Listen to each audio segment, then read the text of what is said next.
Hey people, this is Amani. Welcome to my podcast Chat2Amani, #BrainBabble, a little offshoot from our Ep4 Instagram page. I hope to document and share the highs and the lows and everything in between of my life since being diagnosed with incurable brain cancer. So we are currently in the month of Ramadan, which is the holy month for Muslims all around the world.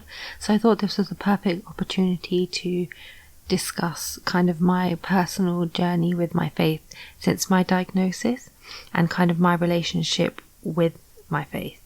So I just want to start by giving a little disclaimer and saying that I'm not a sheikh, I don't have any religious qualifications, so you can take everything that I say with a little bit of a pinch of salt, or maybe not if you're fasting.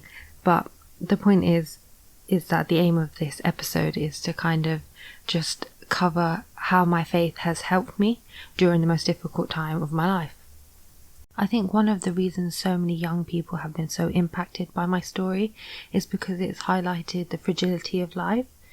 The youth, we fall into the trap of feeling like we're invincible. I mean, I think I've mentioned it before, but I never really went to the doctors. The idea of ill health was something that I would worry about, in decades to come. We fool ourselves into this false sense of security that we're young and we can get away with behaving and treating people however we want, and all the things that we don't do now, like the prayers that we miss, it will be okay because when I'm older, and I'm nearer the end of my days, that's when I'll start, behaving better. I'll start being a better person. I'll start practicing more. But not everyone has that luxury, and I feel like it was a huge wake-up call for so many people that you don't always have that luxury. The idea that you have, you will always grow to an old age, that's just simply not the case. So when I fell ill about a year ago, it was Ramadan again, and actually this was the first time that I started struggling with my faith. Initially, I found so much comfort through prayer and the fact that it was a blessed month. Everyone was making so much du'as that I would be better and that everything would work out okay.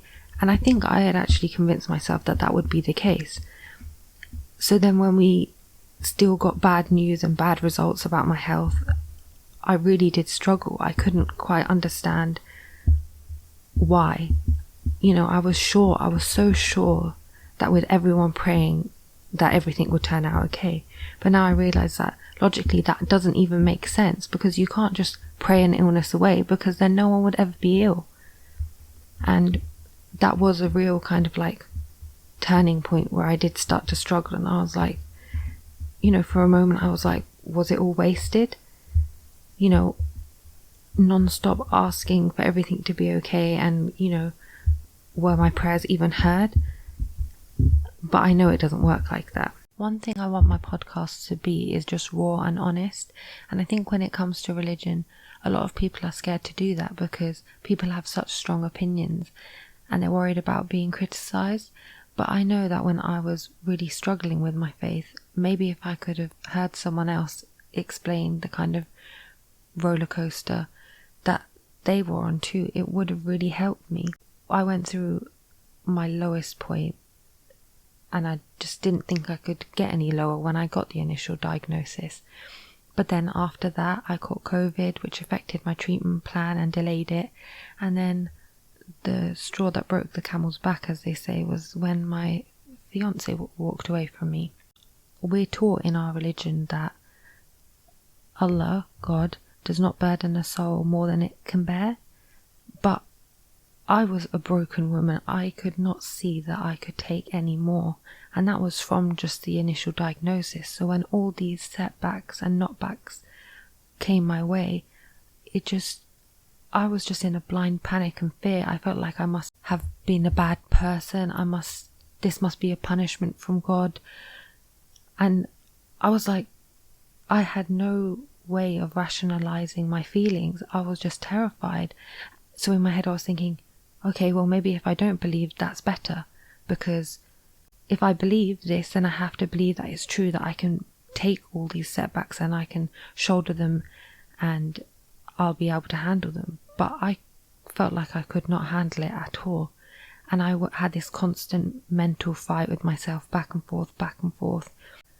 The fact that I found a lot of comfort in the fact that I could pray, and ask for help, but then at the same time, I then had to deal with the fact that I felt like I wasn't seeing any good.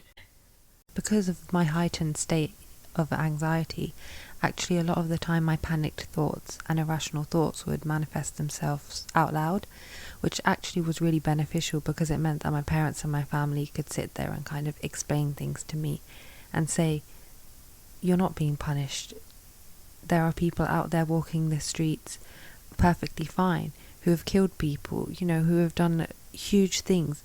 And the moment that was very liberating for me was actually just going back to a core part of our religion, which is that your life and the way that it's going to play out is already written for you.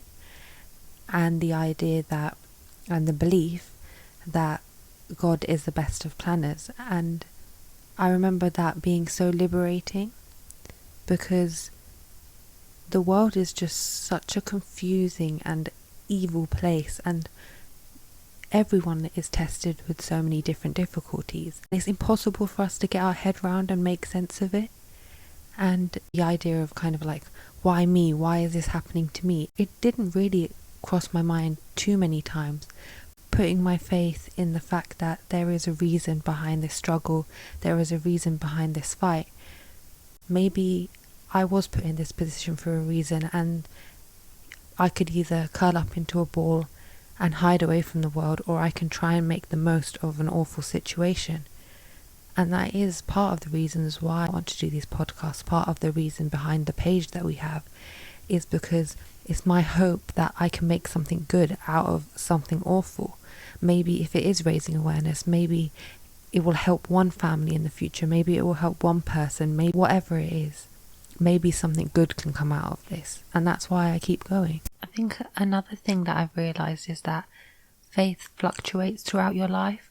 And I used to feel a lot of guilt for the fact that when things were going good for me and I was at my happiest, that religion was kind of always at the back of my mind. Like, it's always been important to me and a huge part of my identity and my life.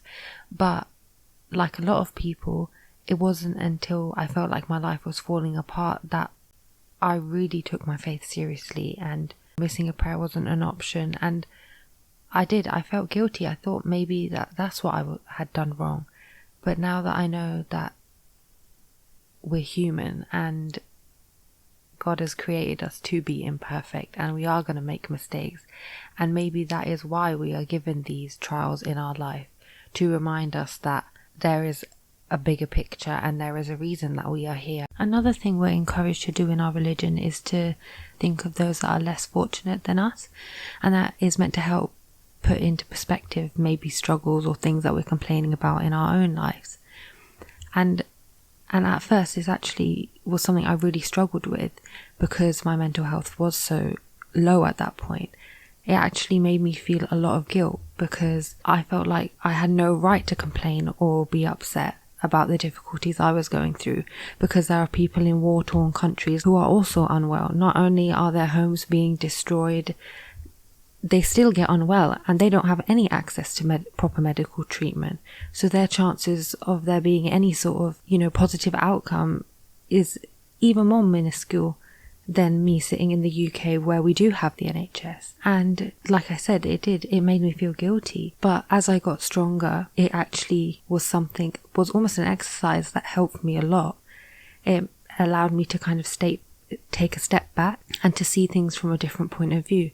The fact that I am blessed to be born into a country where we do have access to medical treatment, the fact that I have a family who are educated and were able to do all this research into the illness that I had to then look for different treatment options when the NHS treatment didn't work for me. Even the fact that my mutation is the most serious and deadly it could be, the fact that the trial drug that I'm on is only made for this mutation. And so far, alhamdulillah, it seems like it's having some sort of a positive impact. So if it wasn't for the really low part where we were told that, the radiotherapy and chemotherapy has not worked for you, if that hadn't happened, then we wouldn't have been able to try this drug. And I also think it took me time to get to a point where I realised that just because there are other people struggling too, and they are in worse situations, doesn't mean that you're not allowed to have your days where you feel like this is too much to cope with. It doesn't belittle the struggle that I'm going through at all. But it does sometimes help to take a step back and think that, yes, this is awful, but it could be a lot worse. And I am in a fortunate position to have these options available to me, and to have even just a roof over my head, to have food on the table. I feel like another really important thing to mention that most people don't talk about, especially when it comes to a really long-term struggle or a long-term illness, is how emotionally draining and exhausting it can be to feel like you're making the same prayers and du'as like a broken record on repeat, and you're not seeing the fruition of that. And that doesn't mean give up, because we never know how our prayers might be answered. They could be answered in so many different ways. It might not be that you get exactly what you want. It might be that something bad is kept from you that you didn't know is in your best interests. An example for me is when I was at my lowest after my fiance left. We actually heard about other stories of families who had been married with multiple kids, and once they got their diagnosis, their partners walked away. And that made me think that maybe the earlier on, the better, because you only get more attached, you only get more hurt, and things are more complicated later on down the line. So maybe that was something that was kept from me. I think that it's important for people to know that those feelings of frustration are natural, and that doesn't mean that your faith is weak. That's a human emotion, to feel, tired, to feel exhausted. And something that I do that actually has helped me is that if I'm making a prayer, I'll make it for something else, and then I'll let it lead into all the other things that I want. So it might be making a prayer for my sisters. For an example, her exam's coming up, so make a prayer for that.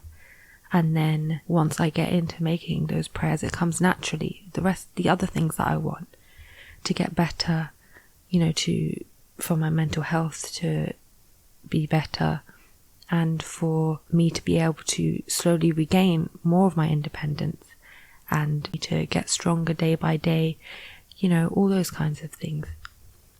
The idea of being told by anyone really at any age that you potentially only have 12 to 18 months left is absolutely terrifying, but I just can't imagine how scary it must be if you have no idea what's going to happen to you after you die. So another way that my faith has really helped me is the belief that there is a life after death, and that your struggles will be rewarded, and you will see that in paradise. And I've actually found a lot of comfort in that, because I like to think that I've been a good person, and I've now been given the time to strengthen my faith. And the idea that if I did pass away, that I will be at peace, that I will be in a better place, that all the difficulties and the struggles and the pain and the heartbreak that I've been through in this world will be gone. It won't be something that I have to worry about. And I just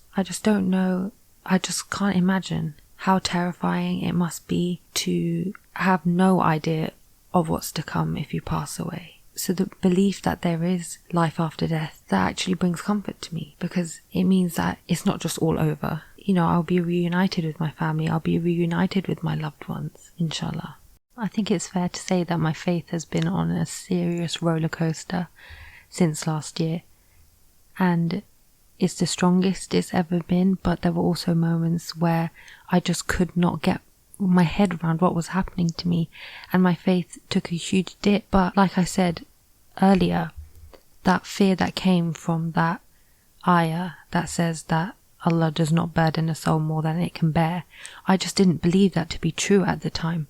But here I am, a year later on, and I have overcome and dealt with, and I have been able to handle all those horrible events that happened. And now I'm sitting here and I'm telling people my story. I'm trying to make a difference.